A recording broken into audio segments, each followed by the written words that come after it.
Assalamualaikum warahmatullahi wabarakatuh. Saya Intan Ramadana dengan NIM akhir 059 dari Gizi 5A akan sedikit memaparkan kembali terkait dengan survei konsumsi pangan praktikum, yaitu analisis frekuensi konsumsi bahan pangan menggunakan metode Food Frequency Questionnaire atau FFQ.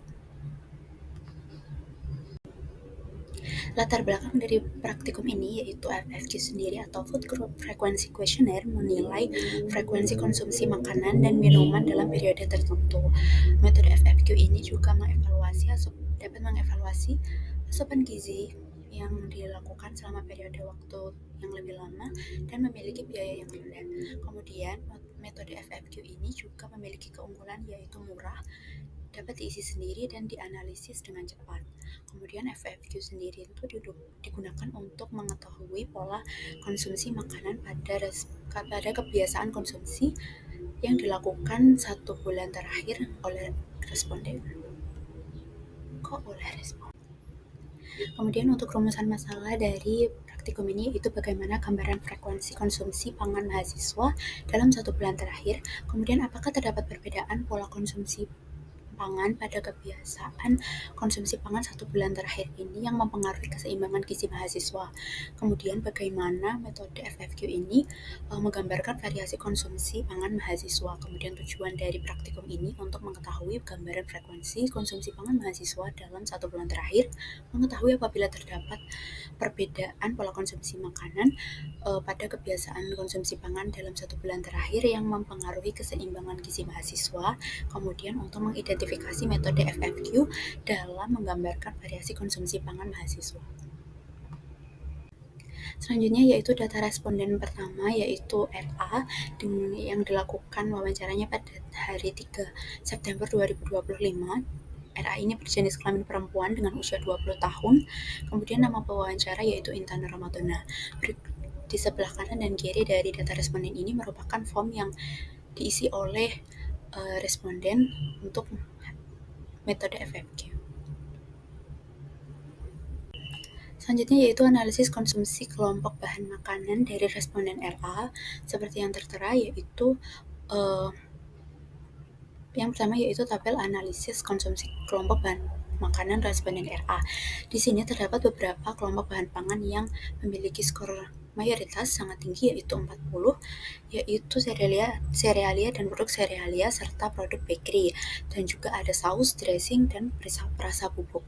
Kemudian untuk skor yang 0 ada kelompok makanan susu dan produk susu bubuk, dan juga produk pangan untuk keperluan gizi khusus. Berikut ini merupakan diagram batang dari analisis konsumsi kelompok bahan pangan dari responden RA, dan juga ini adalah pie chart untuk data tersebut. Selanjutnya yaitu analisis frekuensi konsumsi bahan pangan dari responden RA. Di sini setelah frekuensi total konsumsi item kemudian dikalikan dengan bobot skor yaitu frekuensi tidak pernah sebesar 0, kemudian 1 sampai 2 kali dalam 1 bulan skornya 5, kemudian 1 sampai 2 kali dalam 1 minggu skornya 10, 3 sampai 6 kali dalam seminggu skornya 15, 1 kali sehari skornya 20, dan lebih dari 1 kali dalam sehari skornya 25. Didapatkan hasil yaitu frekuensi tidak pernah sebesar 0, kemudian frekuensi 1 sampai 2 kali dalam sebulan 75, frekuensi 1 sampai 2 kali seminggu 60, frekuensi 3 sampai 6 kali seminggu 90, dan untuk 1 kali sehari 0, lebih dari 1 kali sehari juga 0. Kemudian berikut untuk pengelompokan dari frekuensi ini. Jadi frekuensi tidak pernah 1 sampai 2 kali dalam sebulan dan 1 sampai 2 kali dalam seminggu dikategorikan sebagai kategori jarang. Kemudian untuk kategori selanjutnya, 3 kategori selanjutnya dikategorikan untuk sering. Kemudian berdasarkan pengelompokan tersebut untuk kategori jarang sebesar 135, kemudian untuk kategori sering sebesar 90, dan persentasenya sebagai berikut. Selanjutnya merupakan hasil analisis Food Frequency Questionnaire yang dilakukan pada kelompok. Di sini terdapat sebanyak 17 orang yang terdapat dalam satu kelompok dengan rata-rata sebagai berikut yang sudah tertampil pada layar. Selanjutnya yaitu frekuensi konsumsi bahan makanan dari data kelompok didapatkan hasil sebagai berikut setelah dianalisis, yaitu diagram batang seperti pada gambar, dan juga pie chart seperti yang tertera. Selanjutnya yaitu distribusi frekuensi konsumsi bahan makanan atau pangan kelompok seperti yang tertera di sini.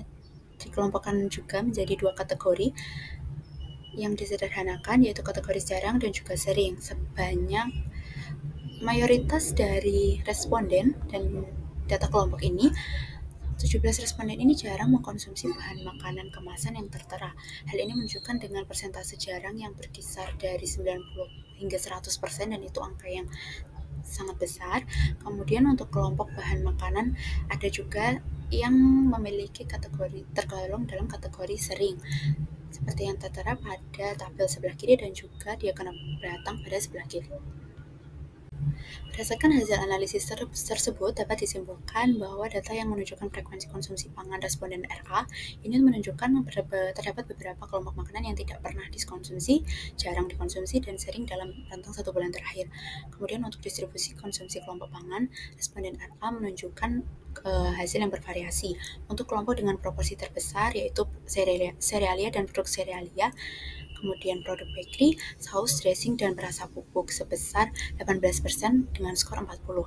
Kemudian untuk produk susu dan produk susu bubuk serta produk pangan untuk keperluan gizi dilaporkan dengan hasil 0% atau skor 0. Kemudian analisis frekuensi pada responden RA menunjukkan proporsi konsumsi yang termasuk kategori sering itu sebesar 40% dengan skor 90, sedangkan untuk kategori jarangnya itu 60% dengan skor 135. Sekian yang dapat saya sampaikan terkait dengan hasil analisis frekuensi konsumsi pangan dengan metode Food Frequency Questionnaire atau FFQ. Semoga dapat membantu. Kurang lebihnya saya mohon maaf. Wassalamualaikum warahmatullahi wabarakatuh.